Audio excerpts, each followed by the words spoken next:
The first thing people get wrong about nurses is that they think we're quiet by nature, that we follow orders because we don't know any better, that we keep our heads down because we're afraid to speak up.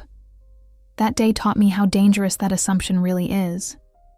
I still remember the exact moment my stomach tightened. Not fear, not anxiety. Something colder, something instinctive. The kind of feeling you only get when your body notices a problem before your brain has words for it. It started like any other shift. Fluorescent lights buzzing overhead. The smell of antiseptic clinging to my scrubs. The low, constant hum of machines doing what human bodies couldn't quite manage on their own. I'd already been on my feet for hours, charting, checking, listening, recalculating everything in my head the way nurses do even when we're pretending to be calm. When I walked into his room, I didn't expect anything unusual. Middle-aged patient, post-op, stable on paper. Numbers looked fine if you glanced quickly, and that was the problem. The doctor glanced quickly. I didn't. I noticed the way his breathing wasn't matching the monitor. I noticed the slight tremor in his hands when he tried to adjust the blanket. I noticed the look in his eyes, wide, unfocused, like he was trying to stay anchored to the room and failing. When I leaned closer and asked how he was feeling, he didn't answer right away. He swallowed, then he said very quietly, "Something's not right." Those 4 words hit harder than any alarm ever could. I checked his vitals again, slowly, carefully, because experience teaches you that rushing only hides things. The numbers still looked acceptable, but acceptable doesn't mean safe. Acceptable doesn't mean stable. Acceptable just means no one has been yelled at yet. That's when the doctor came in. He was one of those doctors everyone tiptoed around. Brilliant, they said. Temperamental, they whispered. The kind of man who walked into a room like he owned it, like the air itself was supposed to move out of his way. I'd worked with him enough times to know his patterns. He didn't like questions. He didn't like pauses. And he definitely didn't like nurses who hesitated before nodding. He glanced at the chart, then at the patient, then back at the chart. Less than 10 seconds. Maybe less. "He's fine," he said, already turning away. "Discharge later today." I felt my mouth open before my brain could talk me out of it.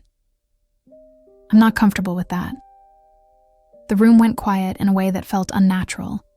Even the machines seemed louder by comparison. He turned back slowly. Too slowly. "What?" he asked. I swallowed, forcing my voice to stay even. His breathing pattern has changed, and he's reporting discomfort that doesn't match his recovery timeline. I think we should observe him longer. The doctor stared at me like I'd just insulted him personally. "You think?" he repeated, emphasizing the words in a way that made it clear he didn't think I was supposed to think at all. I nodded.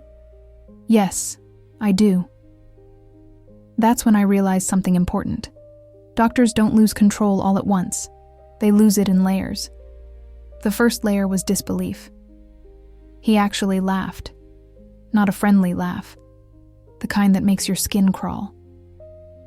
"Do you know how many years I've been doing this?" he asked. I didn't answer. I already knew the number. He reminded everyone of it constantly. The second layer was irritation. His voice sharpened. His shoulders stiffened. "I wrote the order," he said. "Follow it." I could feel my pulse in my ears. Every instinct screamed at me to back down, to nod, to step aside. Because nurses are trained not just in medicine, but in survival. We know when a situation could cost us our jobs. But I also knew something else. I knew what happens when you ignore that feeling. I'd seen it before. The quiet regrets.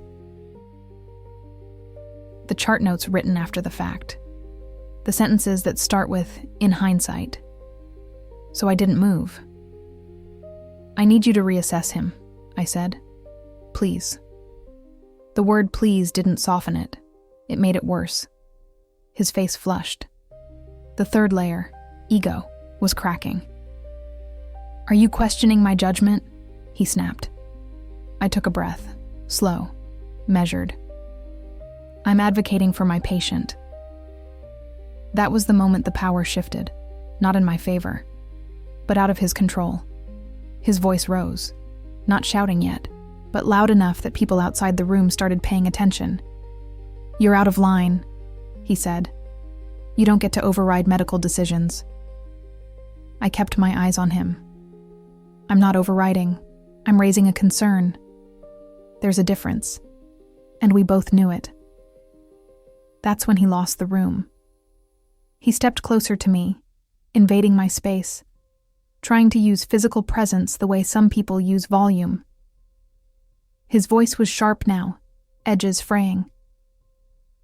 "I don't need a nurse playing doctor," he said. That sentence burned itself into my memory. What scared me most wasn't the anger. It was how fast it came, how little it took to pull it out of him. That kind of reaction doesn't come from being questioned once. It comes from being protected too many times. I felt the eyes of the patient on us, confused, anxious, watching two professionals argue over his body like it was an abstract concept instead of his life. I straightened my shoulders. "Then you don't need me on this case, but I will not discharge him like this." Silence again, thicker this time. I realized something else in that moment. I wasn't just standing up to a doctor. I was standing up to a system that relies on nurses staying quiet. His jaw tightened. He turned toward the door and barked for the charge nurse.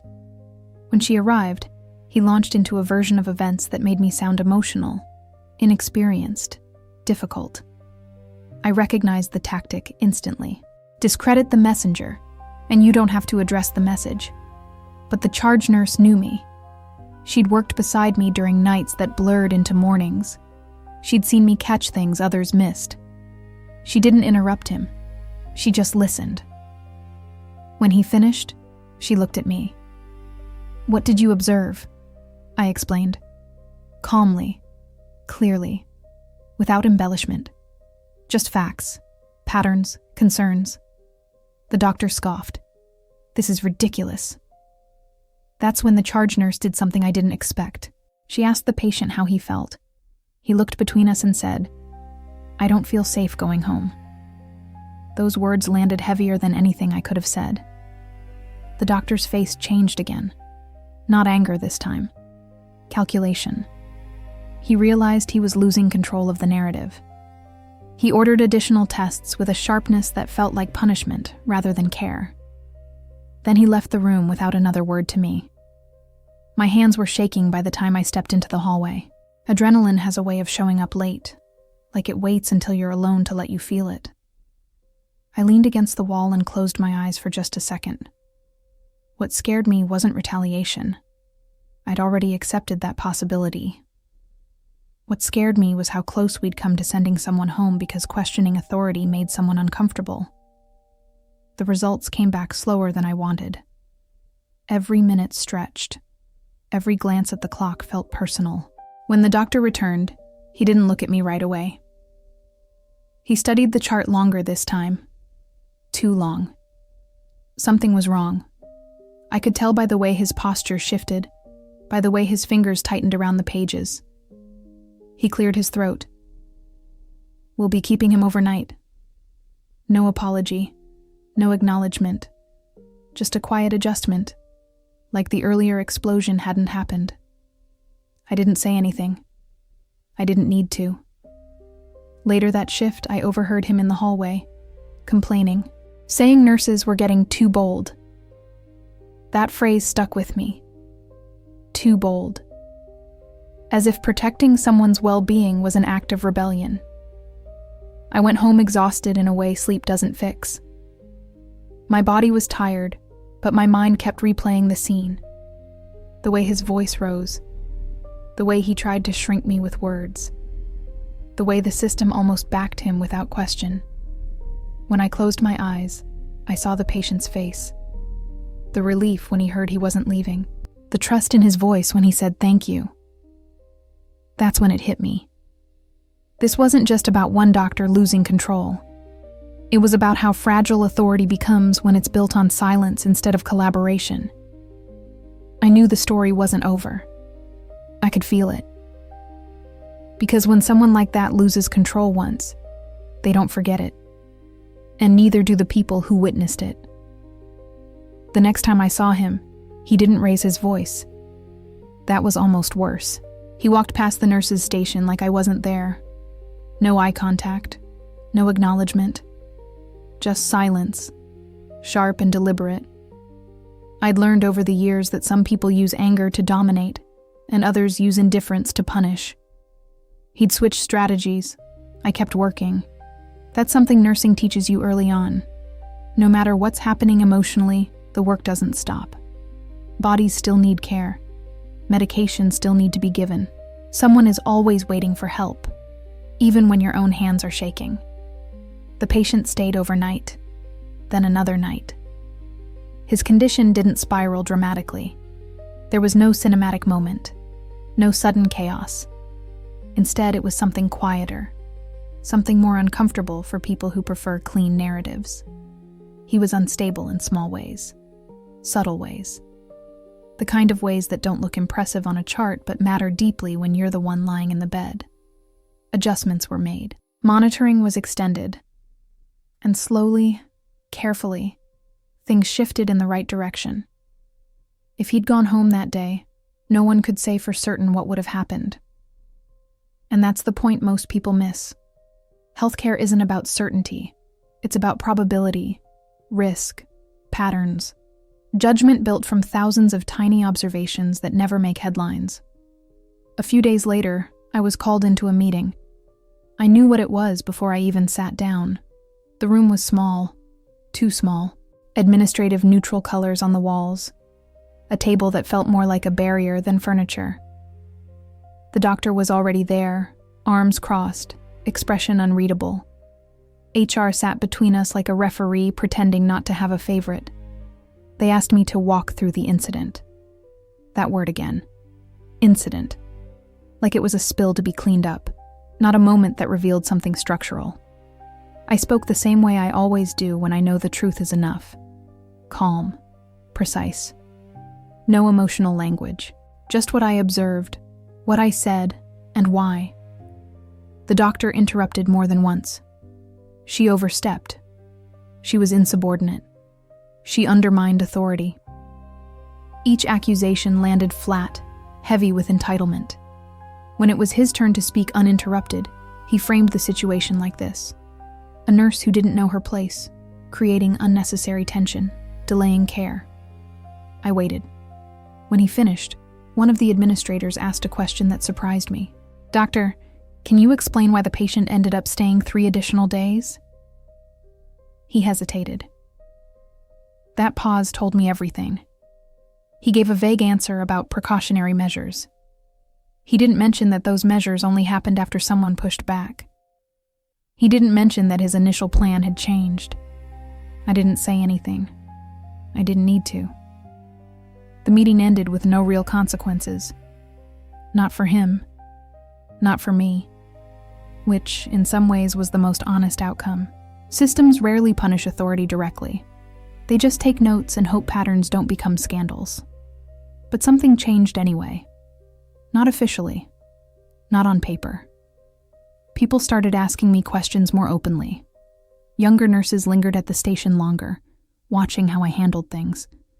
One of them pulled me aside during a break and said, "I didn't know we were allowed to do that." That sentence sat heavy in my chest, aloud. I thought about how many concerns probably died quietly because someone believed they weren't allowed to speak. How many moments were smoothed over to keep peace. How many times confidence had been mistaken for competence. The doctor avoided me after that. And when he couldn't, he kept his words clipped, professional in a way that felt rehearsed. Control regained, but thinner now. Brittle. Months later, I learned he'd transferred to another department. No announcement, no farewell. Just gone.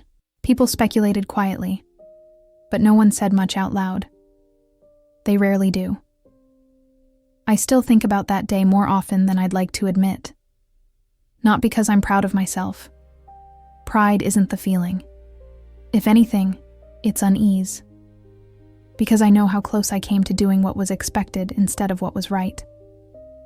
What stays with me most isn't his anger. It's how normalized it was. How familiar it felt to everyone in the room. Like we'd all seen this movie before and knew our lines. And I think about how easily it could have gone the other way. How one nod, one step back, one swallowed instinct could have changed everything. There's a myth that healthcare runs on hierarchy, that decisions flow cleanly from the top down. In reality, it runs on friction, on tension between observation and authority, on people willing to say, something's not right, even when their voice shakes. That day didn't make me fearless. It made me honest about fear, about how speaking up doesn't feel brave in the moment. It feels dangerous. It feels lonely. It feels like standing still while someone taller tries to make you smaller. But it also taught me this. Control doesn't disappear when it's questioned. It reveals what it was built on. And if a system can't handle a question, then it was never about care to begin with. Thank you for staying with me through this story, for listening all the way to the end. If this resonated with you, if you've ever been in a position where speaking up felt risky but necessary, I invite you to like this video, share it with someone who needs to hear it, and subscribe for more stories like this. Stories that live in the quiet spaces where real decisions are made.